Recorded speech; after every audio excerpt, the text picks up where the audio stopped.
Commercio è pronta ad un dialogo e non alle polemiche sterili che non portano da nessuna parte. Assolutamente sì, riprendiamo un percorso virtuoso di collaborazione con grande senso responsabile.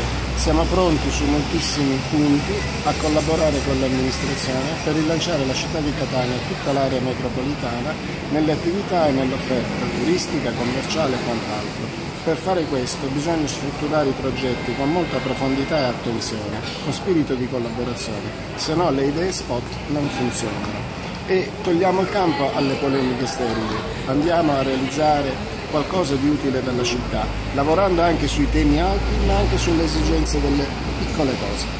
Avete parlato di operazione verità, operazione chiarezza? Assolutamente, abbiamo fatto chiarezza sulla posizione di Confcommercio in tema di viabilità, di centri commerciali, del mondo dei ciclisti che ci vede assolutamente vicino a loro. Noi siamo grandi utilizzatori del sistema delle biciclette per la corrispondenza dei pacchi, abbiamo comprato le rastrelliere per i ciclisti l'anno scorso e quant'altro.